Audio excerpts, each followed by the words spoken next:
actionable. And do you do this 7 days a week? Probably not. Like, I just said this before we started recording this, I feel like I'm contradicting myself a hell of a lot here, because it's definitely something that I need to improve at. And I teach this like to thousands of PTs, to teach to thousands of members. But I just think it's definitely a habit I need to get better at. But when I do, I'm going to really focus on it. I just do something as simple as, like, my cut off for bed. My bedtime is 10 o'clock, and my alarm goes off at 5 o'clock more or less every day anyway. So if I know I'm getting, even though it might be broken sleep, around 7 hours, or 6 to 7 hours, I know I'm going to be a hell of a lot better than what my average Fitbit is at the moment, which is like 5 hours 47, which was last week. So, and I know I'm better from that. I'm currently in a deficit, so I'm going through what a lot of the group are going through. So I'm in a deficit. I'm training quite hard for me, and my activity is quite high, and I'm not getting enough sleep. And now, although this has absolutely got nothing to do with anybody else, I've got to this start of my training week, which is today, and probably feel worse than I have done for a while. Now, the reason why I'm bringing this up is it's completely normal for you to go through it, and it's normal for us to go through it. But there is easy fixes for me, and I know there's some easy fixes for you, which we'll kind of discuss now, I suppose. Yeah. Wait, what are the easy fixes? I mean, I would say it's not just sleep, it's like the quality of your sleep. So I think a lot of people go to bed at maybe 10 and then faff around on their phone for an hour. That's my point. Yeah. That's one of my easy fixes. Like, one of the things that I say to my group is I'll turn around and say, like, go to Argos. I'm pointing outside because Argos is like there.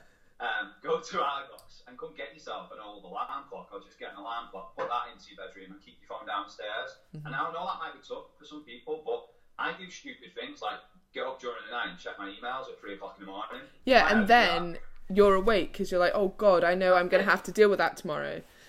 Yeah. And you're stressed out. The thing that I do, so I don't have to leave my phone downstairs, is there's like a setting where you can put in when you're going to sleep, when you're waking up, or basically when you want your phone to have no notifications. So at 10 o'clock, my phone like switches to no notifications. So I can still look at it if I wanted to, but nothing will come up on the screen. And I think actually that's been really quite useful because nothing pops up and that you maybe don't want to see, but you can still check the time or whatever. Yeah, like that's one easy fix that I think you could definitely apply straight away. Another easy fix for me is like, I no longer have caffeine after 4 o'clock. Like it used to get me through my day. So I've tried to cut that off myself, and I know a lot of people are successful off the back of that, so that helps. Obviously, activity is an easy step. So, like, if you know that you've not moved a hell of a lot in your day, make sure you try and get to the gym and move a little bit more. Even if it means that, I don't know, whether you've got a dog or not, taking for a dog for a walk late at night to burn off some energy, or maybe do a home workout at night if you've not been able to be as active in the day, just to burn off some energy. They're quite easy fixes. Like, I know this sounds like a common sense, but sometimes something like this is just a trigger to get someone to build a new habit. But like, even if it is you haven't got your phone by your bed, just pick up a book and read. That instantly kind of helps me fall asleep. And if it's really boring, you'll be asleep like that. But I think one thing you mentioned as well was that you track your sleep on your Fitbit. Yeah. Yeah, and you can do that on your phone as well, or, you know, the point of it isn't to be, you know, anally tracking everything that you do, but what gets measured will get managed. So if you've tracked it, you know where your baseline is, you know you can improve on that. A lot of people will say, oh, I do get a lot of sleep. It's the same as activity levels. If you're not tracking it, you really don't know. People will say, I'm pretty active. You start tracking their steps and they're sedentary. Like, they would be classed as sedentary. And I was the same when I first... You know, Fitbits haven't been around that long. And when they first started getting popular, and the standard cutoff for being active is 10,000 steps. And I was like, oh, well, I'm definitely active. No, I wasn't active. Like, I was considered sedentary, which I was like, oh my God, that's like, I would not expect that. And I think most people don't. They're like, I go to the gym once a day or a couple of times a week. Like, I am an active person, but you're not. On a day-to-day basis, you're not. And the sleep's sort of the same. They're like, yeah, I normally sleep like a certain amount. That's fine. I kind of get by. But actually, how much are you sleeping? And are you, when you're in bed, are you actually sleeping? You know, and some of the fancier ones do when you're in REM sleep and the different phases of sleep, and they all have different importances as well. And I think from less of a, although everything interrelates, but less of a specific fat loss point of view and more of a mindset point of view, and even figuring out your problems that have happened during the day and getting your head around things. You know, the typical saying of like, sleep on the idea before you make a decision about it, it is really important, because you should be thinking about it. And a lot of the time you need to sleep on something to sort of process that. And if you're not sleeping well, then it's hard to process things that have happened during the day as well. So it's kind of like a reset button, isn't it? Yeah, and do you know what? It's like, hopefully we're not kind of discussing something that isn't common sense to a lot of people. It just sometimes isn't made a priority by anyone in the fitness industry to see it plays a role in fat loss. And I suppose it plays a role in any goal, but when it comes to decisions and choices and habits off the back of it, it's normally, like, I can think of certain types of, like, with clients and online clients, like a contextual cue for some of my clients, or a cue for a habit to make them have less sleep, which normally affects them 2 to 3 weeks after, is like when something comes out on Netflix, for example, and they just can't stop watching it. So like Power comes out, or whatever it is that comes out on Netflix, and then I've heard them say it, and I'm like, wait a minute, what happened last time was they ended up watching episode after episode after episode, and then 2 weeks down, not there and then, but 2 weeks down the line, I started to see kind of, not poor habits, but you didn't move as much because you were tired, you're still in that deficit and so on, and then it just kind of spirals out of control. And the cue for that was this bloody Netflix series, and I used to recognise that quite often. So it's just kind of something to focus on. Like, your habits and choices will be worse off for a lack of it. And there'll be some people who watch this and they're like, well, I'm actually fine with 5 hours sleep, and you might be there and then and now, but is that going to continue down further down the line? Because it will catch up with you. I've seen it for years with people, including myself. Yeah, it's a hard one, isn't it? Because like, even us saying this, and even after, like, I've listened to podcasts, I've read research on it, and there's so much good evidence to show you how important sleep is, I would still not look at things and be like, right, I need to make some changes to improve things. Like, I would look at my exercise, my diet, like how productive I am, I don't know, if I'm seeing friends, blah, blah, blah. On that list, off the top of my head, it wouldn't be sleep. And it definitely should be, but I wouldn't put it on the list. And I think what we really want to get out of this week is that should be on your list. That should be something that when you check yourself every week, and this is what you should be doing almost like a self-analysis every week. Like, how was my nutrition? How was my training? How was my sleep? How was my mood? What's my mindset like? These things, they should be checked often, and that should be a factor on there. And because that will relate to other things, like, oh, I've not slept well, and then you notice that the next week, oh, I went off my diet quite a lot, I've not been as motivated, I felt more lethargic, blah, blah, blah.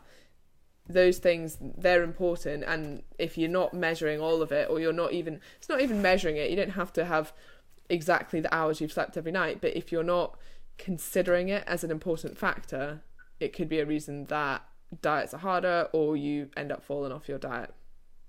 Yeah, and as a coach, like, you have to look at variables, and sometimes, like, this is a big variable to see, for me anyway, that I recognise with people, that if it's not happening, or progress isn't being made, or one thing we'll touch on, I suppose we'll touch on it after stress, but as you lose a considerable amount of weight, and that seems to happen a lot in the first 4 weeks of your lifestyle, that then starts to slow down. Naturally, that will slow down, and as it does slow down, you might slow down. And that might be because of the amount of sleep that you're having, or just because logically you're just slowing down because maintenance is kind of coming lower. You're at a point where your body's kind of fighting against you a little bit to turn around and tell you, I don't want to move as much as you are doing because the amount of calories you're putting into your body. And that's something we'll touch on at the end. But something that you said a minute ago was regards to kind of sleeping on a decision, or sleeping on some stress or so on, and kind of I wanted to kind of interlink these, because a lot of the reason why people don't get enough sleep is obviously stress plays a role in that. And although we're not sat here as life coaches, like some PTs like to say they are,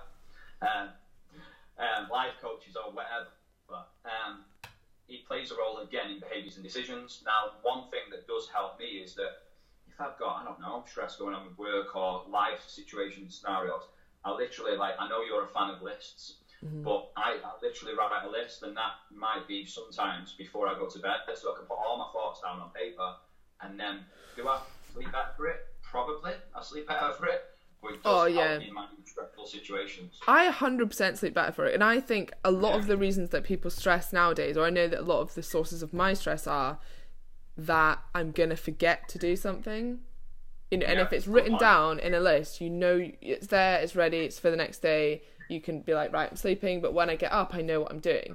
And not only does it help me de-stress and then just be able to switch off for the day, like that's what I'm doing tomorrow, it would be dealt with tomorrow. You also start to process that during the night. So, I know I had this live with Anthony today. I start to think about what we might talk about without, overnight, sort of almost subconsciously.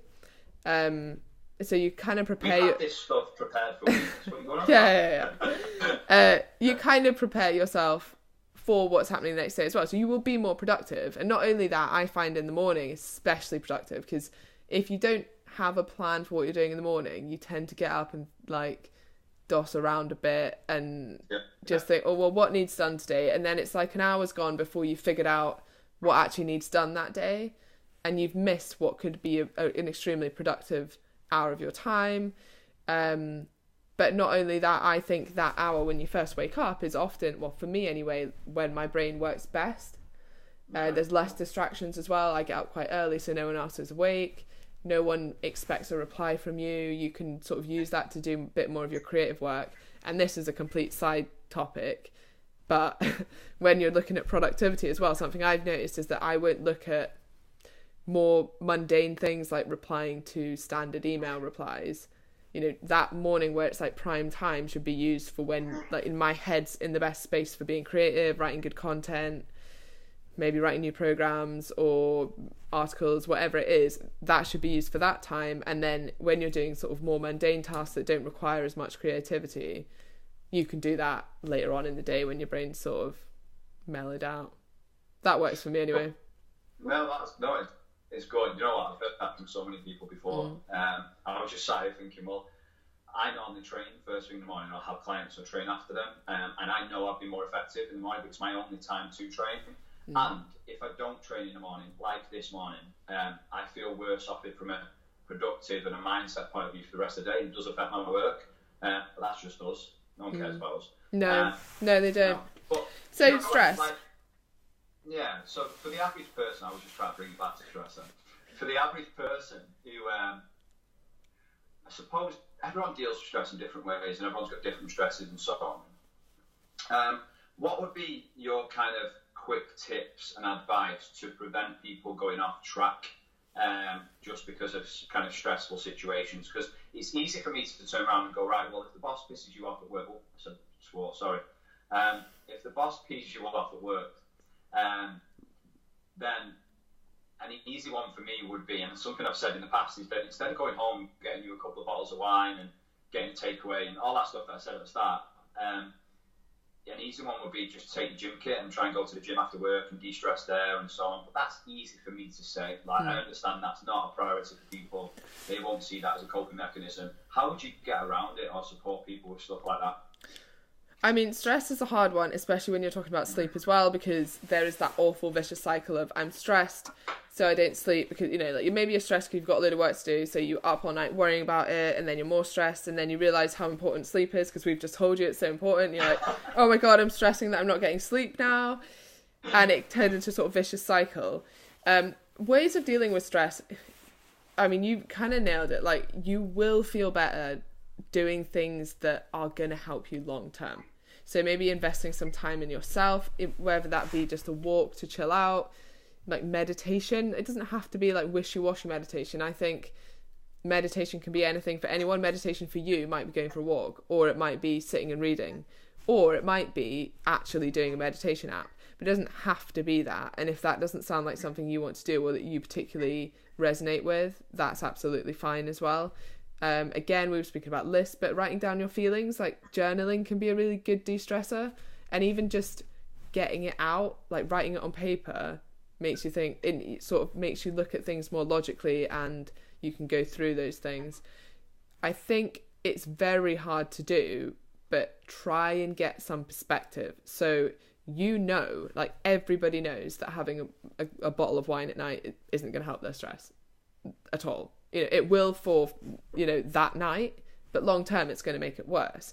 And the hardest thing to do is do something that you don't want to do now in the hope that it will pay back in rewards later, or in the knowledge that it will pay back in rewards later. And it's why it's hard to study, because nobody wants to study now, but you want to pass your degree. And it's why fat loss is hard, because a lot of you who don't enjoy exercise or are new to exercise might not want to exercise at the moment, but you know it's good for you and you know you will reap rewards later. And same with, you don't want to turn down that cookie because it gives you that immediate reward. You will enjoy eating it for the 30 seconds that it takes you to eat it, but avoiding it will give you rewards later because your goal is fat loss. And it's very hard to sort of see those rewards later. And the same is true with like dealing with stress. Like, you know that just stuffing your face with food will make you feel better that night, maybe, probably not, maybe for 10 minutes, and then after that you will feel worse. But it's very hard to get that perspective. But that it's as hard, like, you know, it's not as easy as just doing it, but at the same time the only thing to do is just do it, like, or not do it. Do you know what, this is a question I get quite often from people, whether it's in my online group, whether it's on your lifestyle, whatever, is, and it ties in with this, is how can I deal with or cope with emotional eating?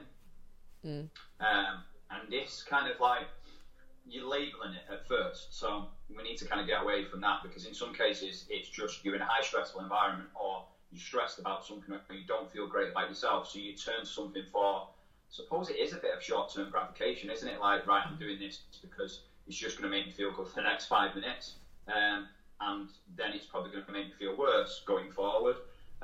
So what advice would you give people to kind of get over that type of stuff, or not get over it, but manage it? I think the same. It's kind of the same as what I've just said, but especially with emotional eating, you tend to feel a lot worse after, and then you get this guilt, which you should never feel about eating food, but that is what tends to happen. And then it, you know, maybe a lot of the time it comes from over restricting, then falling off your diet and binging, and then feeling bad about that, so over restricting again. And I think trying to find a sort of middle ground is always going to be the answer. So maybe your diet is too restrictive.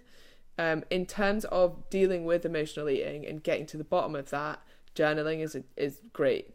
But also, and I've just found this weekend, there's an app called, I think it's called Yopper or Yop, or I'll put it in the comments, but it's really good. So it's an AI app, and you can get it to ask you the questions that you want. So say you were dealing with emotional eating, it might be, how did you feel beforehand? What had happened that day at work? Had you slept?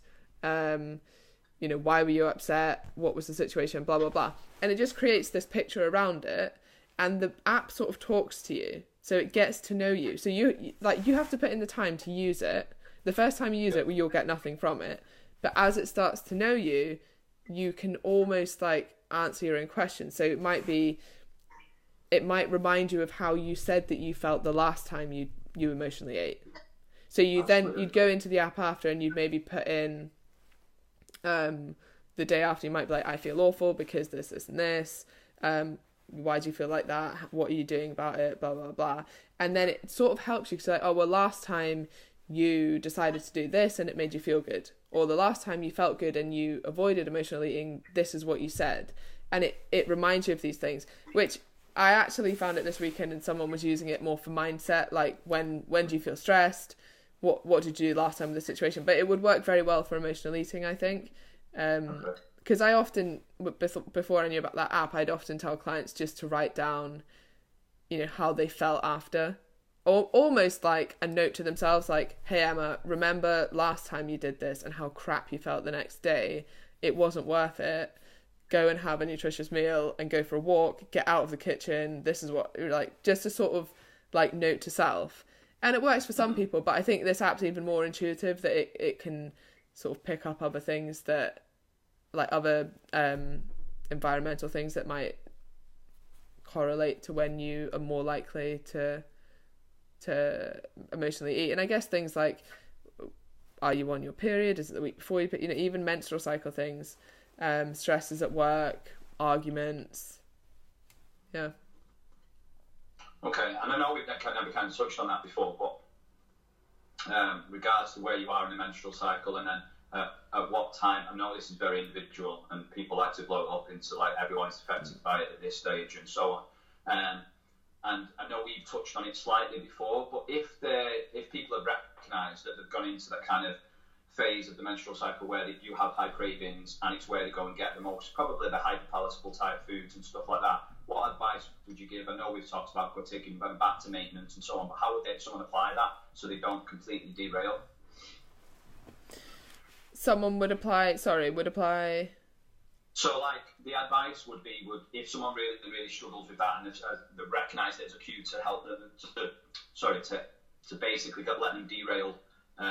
So let's say, for example, they've craved chocolate or high sugary foods or whatever. They've started that, they've then felt guilty, and that's just a continuous spiral, negative spiral.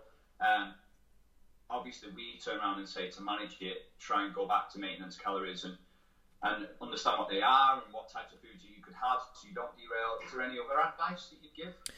Yeah, I guess if you figure out it always happens at a certain time, there's certain things you can do, like either putting up barriers to avoid it. So, I know that, I don't know, this week of my cycle, I would tend to binge eat. Can I arrange, like, eating out with friends on certain nights? Because you're not going to overeat on, I don't know, or inviting a friend round, because you're not going to sit and binge eat when a friend is there.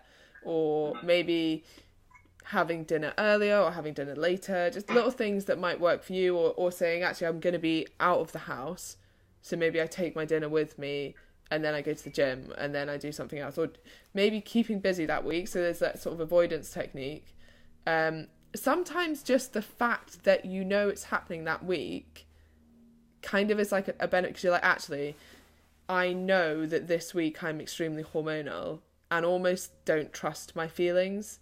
So, and I also know that at the end of this week, I won't feel like that. So if I can just make it to the end of the week, then, and even sometimes people, well, like clients have said to me, I sort of tricked myself. I said, if you still feel like eating all the cake next Monday, you can eat all the cake. And they don't. I mean, but maybe that would I don't want to give that advice because some people might still want to eat all the cake. But sometimes, yeah, like if you know a reason why it's happening, even just acknowledging that can be a really useful tool to avoid doing it. Cool. I've seen people's coping mechanisms for that. Like, I'm sure I heard one, like, so if you're going back to maintenance calories and it's around 300 calories, eat 3 apples or something stupid like that. Imagine presenting that to a client. They'd probably punch me in the face. What, as in just, don't worry about your cravings, babe. Here's some carrot sticks. Exactly. Yeah. Well, 300 calories-ish around some fruit. So you have fruit instead of kind of the cravings that you're having, so you don't go off track and so on. But I've seen some stupid stuff over the years. It is. But that's good. Yeah, like, I don't know. I kind of want to shake people sometimes as well, because I think having some perspective is good. And at the moment, I've been reading a book about evolution that's not relevant to this at all, but it sort of gives you like perspective of like the human emotion and sort of how you react to things, and actually that like this is such a first world problem. Oh my god, like, you know, you'll get I literally cannot say no to chocolate. Yes, you can. Like, you can. I think you put up that thing, and then when so many people sort of speak like that, it almost becomes accepted and normal, and it's like, you very well can turn down a pizza if you want to turn down a pizza. Like, it's not the biggest thing in the world, and often we build it up to be like, oh my god, they've got these cravings, what should I do about them? And sometimes it's as simple as, yeah, well, everyone has cravings sometimes, like, ignore them. They do tend to go away. And, you know, I think there's a bit of tough love to be had. And I do think there are good coping mechanisms, and especially at the start when these things haven't become behaviours yet, haven't become habits yet, and you're sort of fighting against the behaviours that maybe got you in the position that you're in, which is overweight in the first place. And that's a very hard thing to change. But and some people will find this demotivating, but I find it really motivating to sort of put my struggles in perspective and be like, actually, as far as like humans go, this is a pretty trivial struggle. I can definitely do it. And an example, which again is not relevant, but I remember when I was learning to drive. And when you learn to drive, everything's so hard. Like, I'm like, how can people do this? It, like, two things at the same time, then I'm watching where all the cars are coming, and it seems impossible. But then you put it in perspective and you're like, all the idiots I know can drive. Like, it's not that... so then you think, it cannot be that hard. It's not that hard. I'm just, you know, it's new to me. And fat loss is kind of the same. Like, it's not that hard to get in shape once you know what you're doing, and once those things become a routine and a habit. So like, now I don't even think about changing the gear, and it all becomes natural, and you'll drive home and you've not even realised you've got there. You've not even really thought about it, which is quite scary. But it's just so like natural to you, and that's how like eventually making these choices will be. That it's just, well, I'm not the kind of person that overeats, because I can sense when I'm full and then I stop, and it's quite easy actually. And that, I guess, like, it does take time to get there, but that's where you want to get. And I think the car example is good because it is really hard when you start driving.